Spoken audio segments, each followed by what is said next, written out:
Hi hello friends, ఈరోజు మనం సేమియా ఉప్మా చేసుకుందాం. సేమియా ఉప్మాకి కావాల్సింది ఆనియన్స్, కరివేపాకు, క్యారెట్, మిర్చి, టమోటా.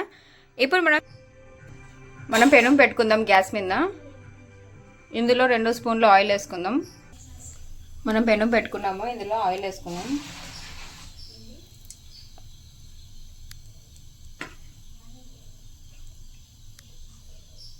గోడంబి వేసుకుందాం. కాస్త శనగిత్తనాలు వేసుకుందాం.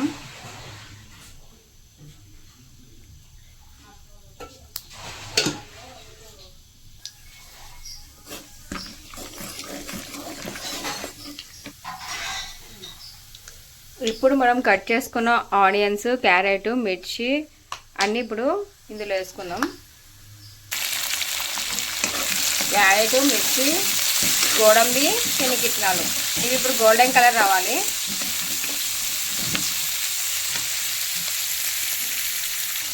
ఇప్పుడు ఇందులో ఆవాలు, జీలకర్ర వేసుకుందాం.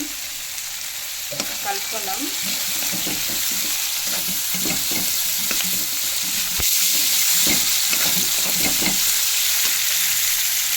ఇప్పుడు గోల్డెన్ కలర్ వచ్చేసింది ఫ్రెండ్స్. ఇప్పుడు మనం టమాటో వేసుకుందాం. టమాటో వేసుకున్నాం కదా, అది మెత్తగా అయిన తర్వాత మనం వాటర్ వేసుకుందాం. మనం ఏ గిన్నెతో అయితే సేమియా తీసుకున్నాం అదే గిన్నెతో వాటర్ తీసుకోవాలి. ఇప్పుడు ఈ గిన్నెతో మనం సేమియా తీసుకున్నాం కదా, ఇప్పుడు ఈ గిన్నెతోనే 2 గిన్నెల వాటర్ వేసుకోవాలి మనము తాలింపులో. ఓకే, ఇలా గోల్డెన్ కలర్ వచ్చేసిన తర్వాత ఇప్పుడు ఈ గిన్నెతో వాటర్ వేసుకున్నాం. 2 గిన్నెలు వాటర్ వేసుకున్న తర్వాత ఇప్పుడు దీన్ని కలుపుకుందాం.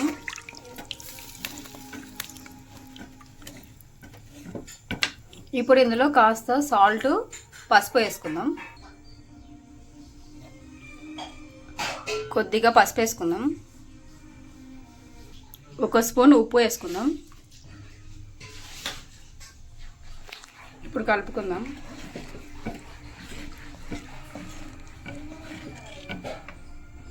ఒక 5 మినిట్స్ దీని మీద మూత పెట్టేసి తర్వాత చూద్దాం.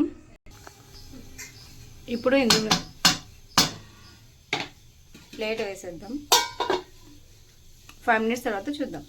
ఉడికిన తర్వాత మనం సేమియా వేసుకోవాలి. 5 మినిట్స్ తర్వాత అయ్యిందా లేదో చూద్దాం. వావ్, అయిపోయింది. ఇప్పుడు మనం ఇందులో పక్కన పెట్టుకున్న సేమియా వేసుకుందాం. ఇప్పుడు మనం సేమియా వేసుకున్నాం లోపల. ఇప్పుడు 2 మినిట్స్ తర్వాత చూద్దాం. ఇప్పుడు చూద్దాం అయిపోయిందేమో సేమియా.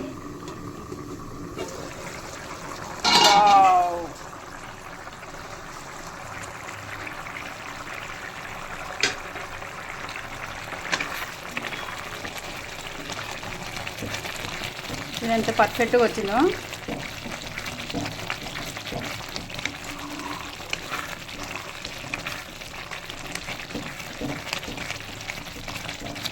బాగుంది కదా.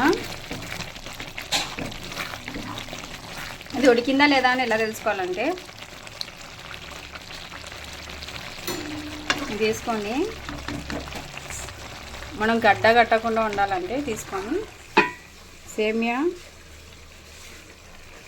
ఇలా చేస్తే కట్ అవ్వాలి. ఇలా కట్ అయిందంటే సేమియా అయిపోయినట్టు. కట్ కాలేదంటే ఇంకా ఉడకలేదన్నమాట. ఇది గడ్డ కట్టకుండా ఉండాలంటే ఎక్కువ వాటర్ వేయకూడదు. పర్ఫెక్ట్గా వేస్తే మనకు బాగా అవుతుంది సేమియా. ఇంకా కొంచెం ఉడకాలి.